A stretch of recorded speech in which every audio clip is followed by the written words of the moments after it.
Film की शुरुआत 1990 के समय से होती है। हमें दो बहन भाई मिशेल और क्रिस से मिलवाया जाता है। क्रिस बहुत ज़हीन था। छोटी उम्र में ही वह एक ऐसा टेस्ट दे रहा था जिससे वह सीधे कॉलेज में एडमिशन ले सकता था। एग्जाम से फ्री होकर जैसे ही मिशेल और क्रिस बाहर आते हैं, उन्हें आर्मी ऑफिसर्स रोक लेते हैं क्योंकि क्रिस ने कॉस्मो रोबोट वाला एक शर्ट पहना था जो ये जाहिर कर रहा था कि उसे रोबोट्स पसंद है। लेकिन अब की दुनिया में इंसानों और रोबोट्स के दरमियान जंग होने वाली थी। सीन कट होता है। हमें ईथन नामक एक साइंटिस्ट को दिखाया जाता है जिसे रोबोट्स से बेहद नफरत थी। सालों पहले रोबोट्स को इंसानों की मदद के लिए बनाया गया था, जिनसे इंसानों ने काम करवाया। लेकिन जब रोबोट्स में कोई दिक्कत आ जाती तो इंसान उन्हें फेंक दिया करते थे। सालों तक इंसानों का बुरा रवैया सहते सहते रोबोट्स थक गए और अपनी इज्जत और हक की मांग के लिए उन्होंने एक अलायंस बना ली जिसका हेड था पीनट। इंसानों को रोबोट्स की ये हरकत पसंद नहीं आई और रोबोट्स की इस अलायंस तथा इंसानों के बीच जंग छिड़ गई। आखिरकार इंसानों ने भी अपना रवैया नहीं बदला और जंग शुरू हो गई। इंसानों पर रोबोट्स को यूज करने और उन्हें घरों में रखने पर पाबंदी लगा दी गई और हर तरफ जंग का माहौल बन गया। जंग के दौरान एक मिलिट्री ऑफिसर इवेंट्स जाकर अपने हेड को रिपोर्ट करता है कि रोबोट्स इंसानों पर भारी पड़ रहे हैं क्योंकि वे थकते नहीं। इंसान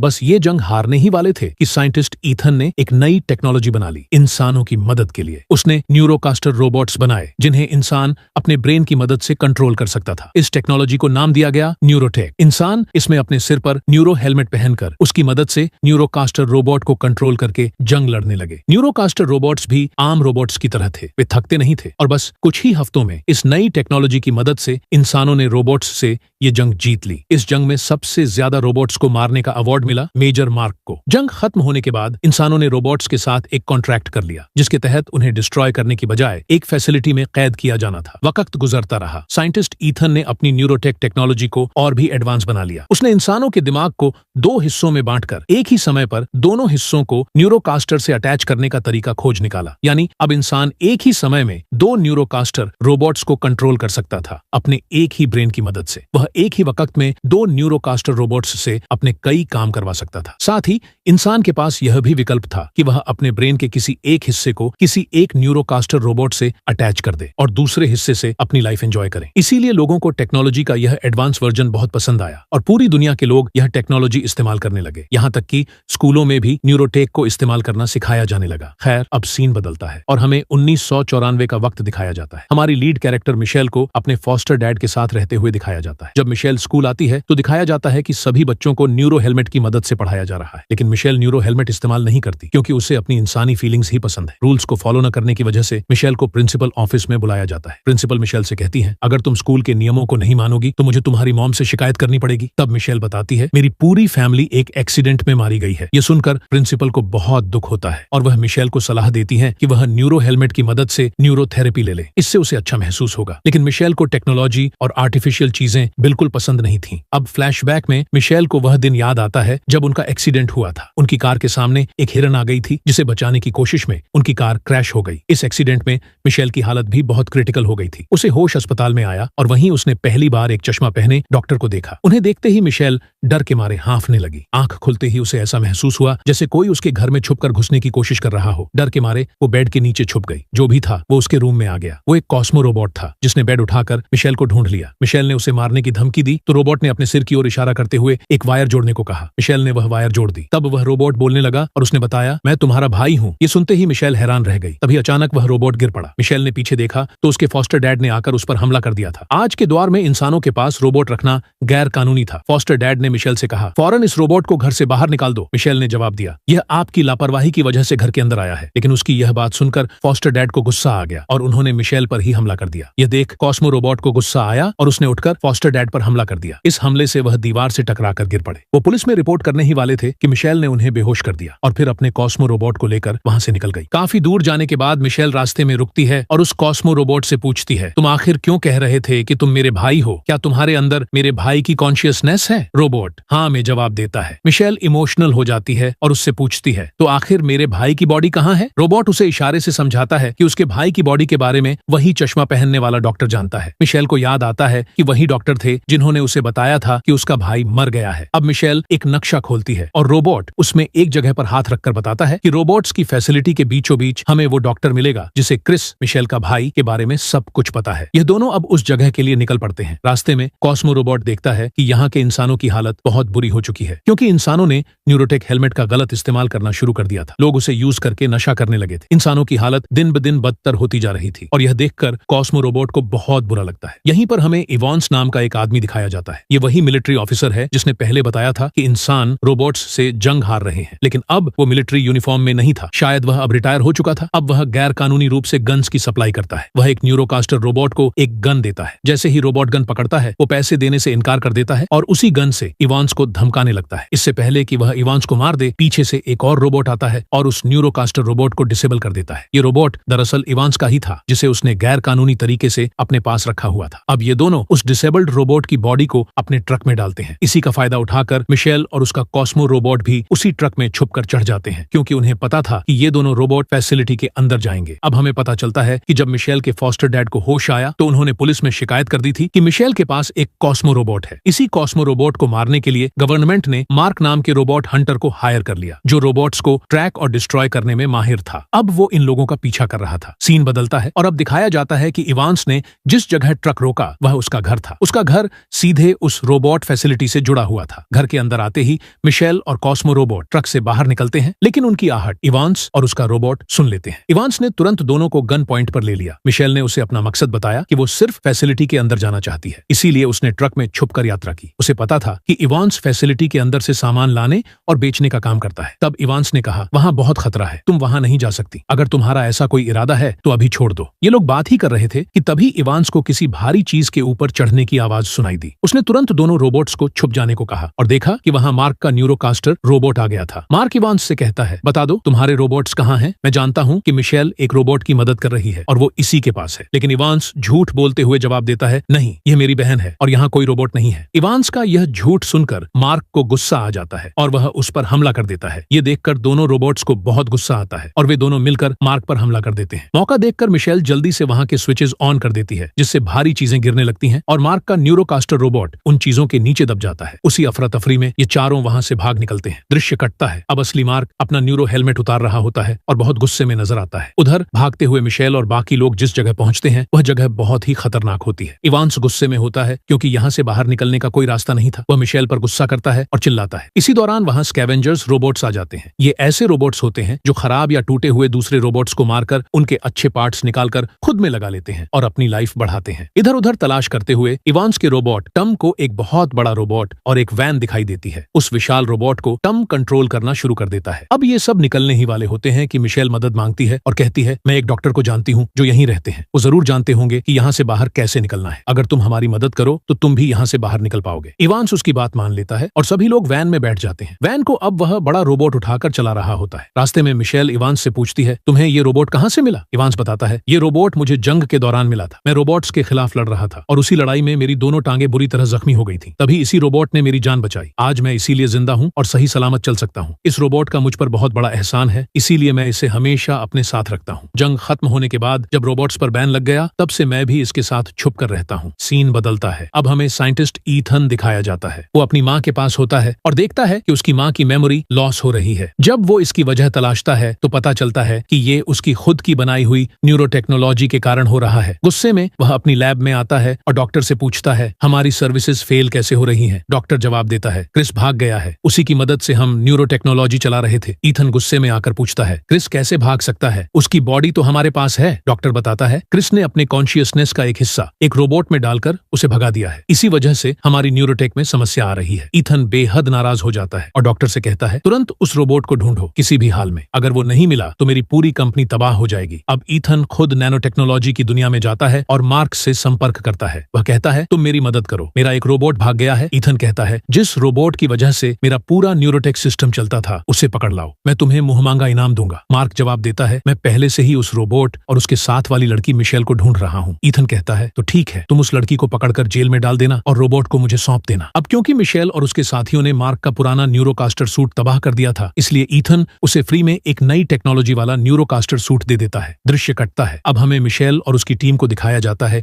जो एक अजीब सी जगह पर खड़े होते हैं। अचानक किसी ने उनके ऊपर एक फ्रिज फेंक कर हमला कर दिया। इस हमले में टीम का बड़ा रोबोट बुरी तरह जख्मी जख्मी हो जाता है। कुछ ही देर में कई सारे रोबोट्स वहां आ जाते हैं और इन सबको बंदी बना लेते हैं। फिर वे इन्हें डॉक्टर पीनट के पास ले जाते हैं, जो इन रोबोट्स के लीडर होते हैं। मिशेल डॉक्टर पीनट को देखकर चौंक जाती है। आप अभी तक जिंदा हैं? डॉक्टर पीनट पूछते हैं। तुम्हारा यहाँ आने का मकसद क्या है? इंसान अक्सर हमें मारने आते हैं, मिशेल जवाब देती है। मैं यहाँ किसी को मारने या नुकसान पहुंचाने नहीं आई हूँ। मैं बस एक डॉक्टर को ढूंढ रही हूँ जो इसी फैसिलिटी में रहते हैं। डॉक्टर पीनट जवाब देते हैं, हाँ, यहाँ से थोड़ी दूर एक सेफ हाउस है, शायद वो वहीं रहते हो। वो फिर मिशेल से पूछते हैं, तुम उस डॉक्टर को क्यों ढूंढ रही हो? मिशेल कहती है, असल में मैं अपने भाई को ढूंढ रही हूँ। उसका कॉन्शियस इस कॉस्मो रोबोट के अंदर है। मुझे खबर मिली है कि मेरे भाई की बॉडी ईथन कंपनी के पास है। ये सुनकर डॉक्टर पीनट भी परेशान हो जाते हैं। ईथन कंपनी किसी बच्चे की बॉडी को अपने फैसिलिटी में क्यों रखेगी? इस सवाल का जवाब मिशेल के पास भी नहीं होता। अब दिखाया जाता है कि मिशेल और इवांस आगे जाने के लिए तैयार हैं। डॉक्टर पीनट इनकी मदद के लिए अपने कुछ फौजी रोबोट्स भी इनके साथ भेजते हैं। सभी लोग एक पीनट के आकार की गाड़ी में बैठते हैं और आगे की यात्रा शुरू करते हैं। उधर हम देखते हैं कि मार्क भी इसी फैसिलिटी में पहुंच चुका है और इन लोगों को जाते हुए देख लेता है। जब मिशेल और उसकी टीम अपनी मंजिल पर पहुंचते हैं तो वहां उन्हें बहुत सारे अवेंजर्स घेर लेते हैं। लेकिन इससे पहले कि वो उन्हें कोई नुकसान पहुंचा पाते, अचानक एक गाना बजता है और एक सीक्रेट डोर खुल जाता है। वो सब फिसलते हुए उस सीक्रेट डोर के अंदर चले जाते हैं और वहीं पहुंचते हैं डॉक्टर कियोन के पास, जिनकी तलाश में